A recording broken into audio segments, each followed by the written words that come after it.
Hello, it's great to have you join me today on our first edition of Life Class with Oludare Akinlaja. I trust that this live class will communicate to you the practicality in God's Word and how you can apply it in your everyday life.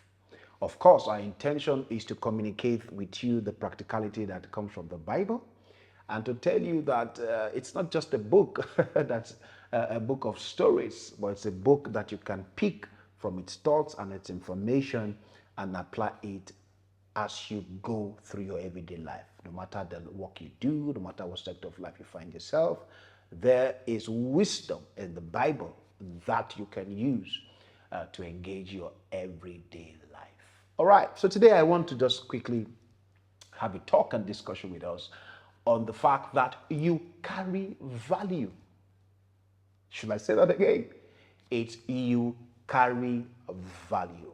Now, one of the things that happens as people navigate life is that we tend to try to find out where we are positioned, what our role is. You know, this world is a beautiful ecosystem with different functions and different constantly moving parts.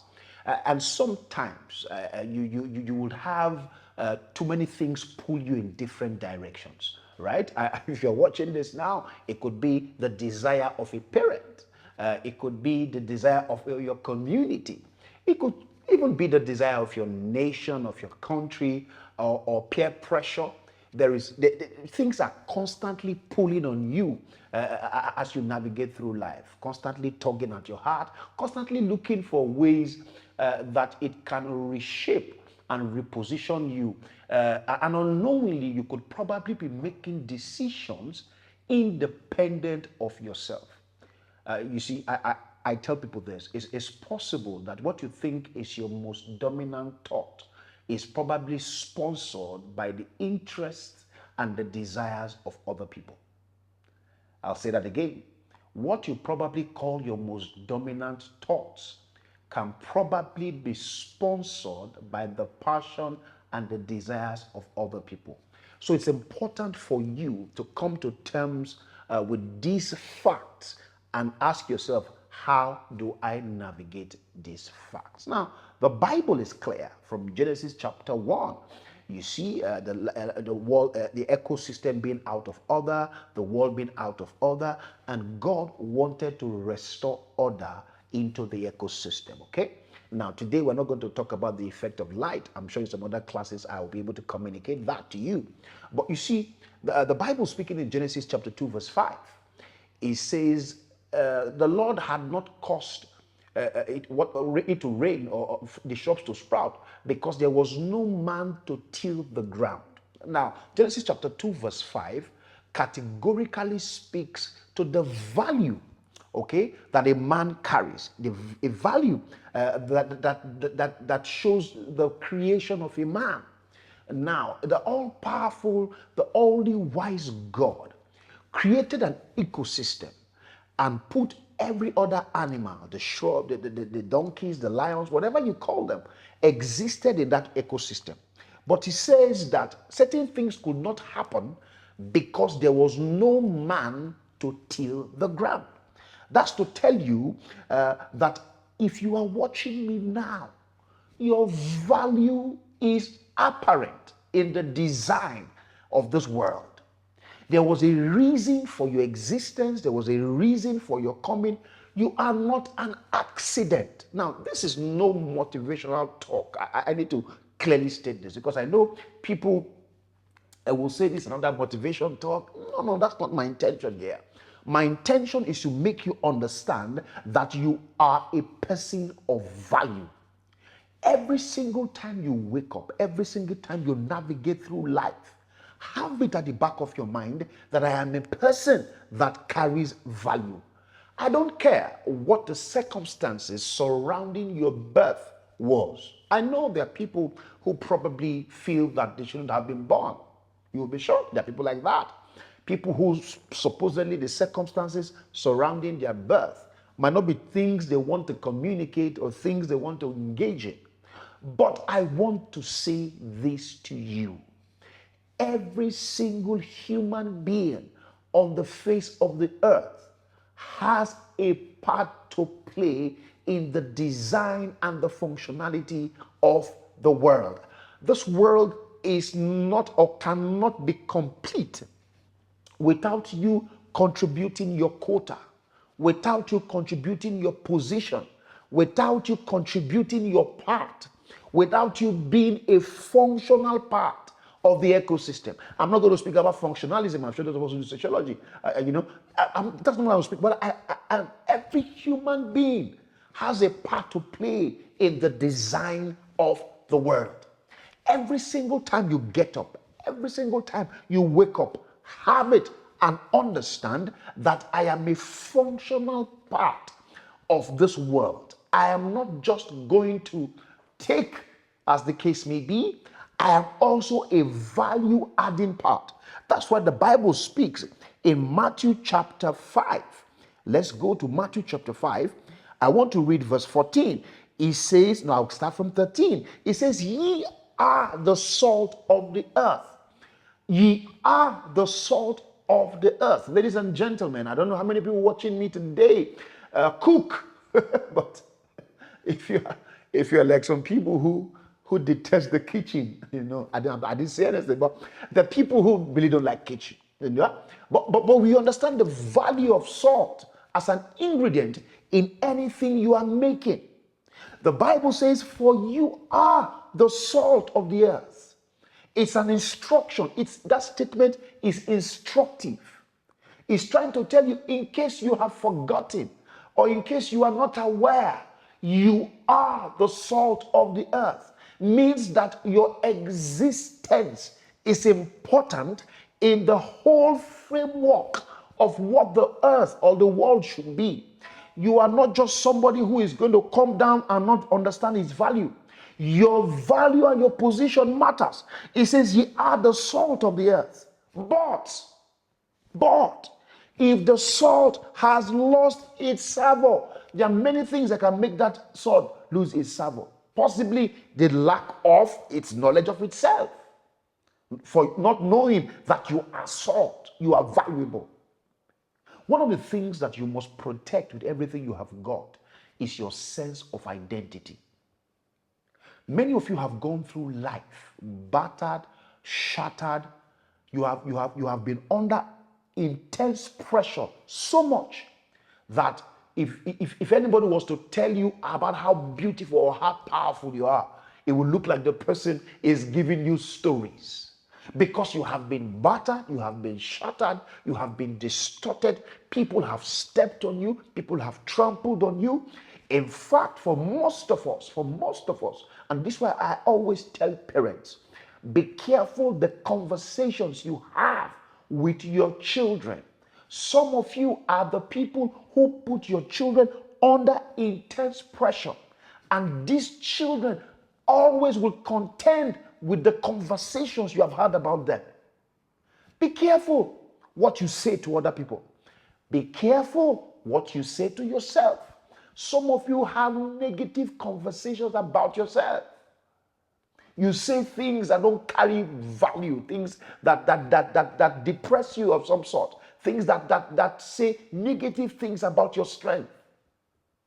Many years ago, I sat down with a lady and I was talking, and she made a statement and it hit me. She said, I just feel I'm somebody to be used. Now that statement hit me like a lightning ball. For somebody to look at herself and say she looks like somebody that can be used, someone that can be tossed around, that means that there is a problem of identity. I hope I'm able, probably in the next class, to teach on the concept of identity. But one of the things, my very first book I wrote was called The Battle for True Identity. One of the greatest contentions with life that you will ever deal with is the concept of your identity. I want to say to you today that you are of value.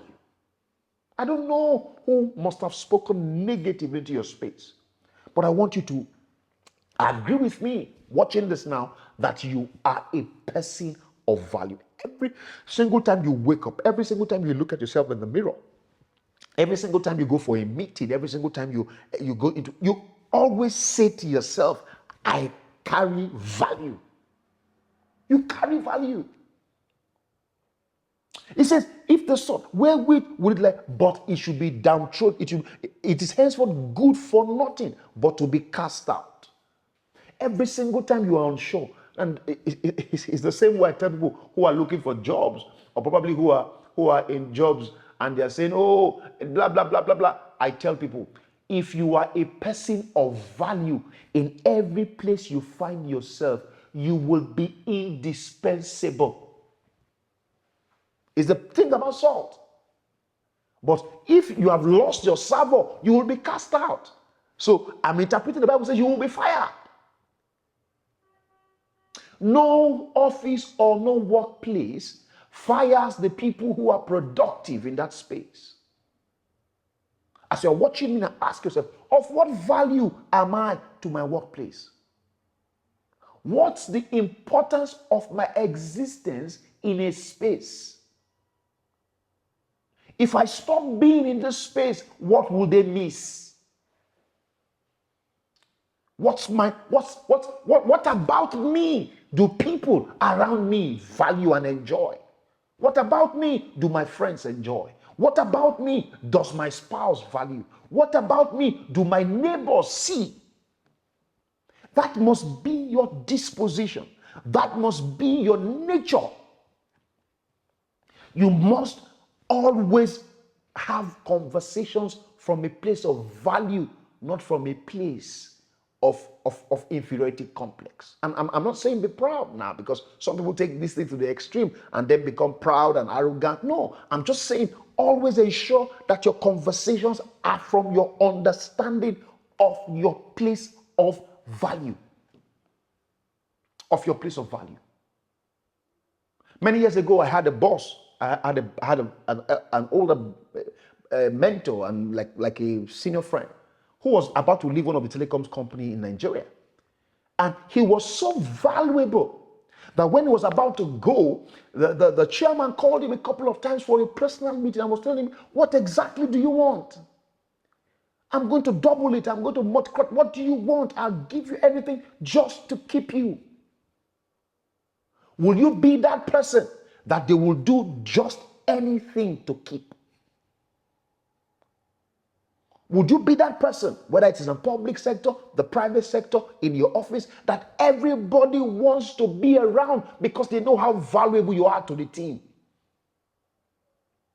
I don't know about you, but there's some people, when in the workplace, when they put you in the same team with them, you're already uncomfortable. Because they are pessimistic, they don't have the competence, they just faff around. You're already demoralized. But there's some other people you make arguments for. I remember, this reminds me of when we were much younger. I don't know, for those of us who are in Lagos, Nigeria, I know it happens around the world, but this I experienced in Nigeria. Those days when we were little, we'll use sticks and stones and make small goalposts, so we can play probably 3 aside or 4 aside. It was so beautiful for us then. And you'll be so, there are some people that they put on your team that makes you excited. In fact, there are people who probably they were not around when they were picking, people to join teams. All of a sudden, we sight them coming from a distance. Before these people are already fighting for them to be part of their team because they were valuable. We knew that once that guy was on our team, oh my God, we are going to bully people, who are going to play well, who are going to do great. I used to be one of those too. But you just needed to see them from afar. People will be fighting. Oh, he must be in my set. Oh, he must be on my team. Oh, he must, because they carried value. Do you carry value? Yes, you do. But the problem is we always pay attention to what other people are saying, which is critical. It's always good to get feedback. But don't be under pressure to perform by the conversations of other people. What are you saying to yourself? When you spend time with yourself, what's your conversation? When you spend time in that room, in that space with you alone, what are you saying to yourself? Are you saying you are disadvantaged? Are you saying that nothing good can come out of your life? Are you saying that, no, the people who make it are not like me? People say those things. But I've come to tell you today that you carry value. I don't care who you are. Now listen, we are not always going to start lives at different levels. People will start life at different levels. But wherever you find yourself, have the psychology of value. Oludare Akinlaja, I called my name. Call your name, put your name there. I carry value. It's the reason why people can enter into a workplace and negotiate for how much amount of money they want to pay. You know, I see young people who come for job interviews and you know, they are boisterous. I want to collect 250,000. The first question I ask them is, the value you are communicating or you want to contribute, is it commensurate? You know, let me not get into trouble. But the workplace was not designed to pay you free money. It's our parents that are giving us free money. In fact, for some of us at some particular time, to teach our children how to earn, we told them, okay, if you do this thing, I'll pay so and so you can save, right? We must communicate the concept of you must give value. Now, you must also differentiate between what activity is and what true value is. Oh, I don't have all the time to do that in this teaching. But you must understand that activity will not always communicate to value.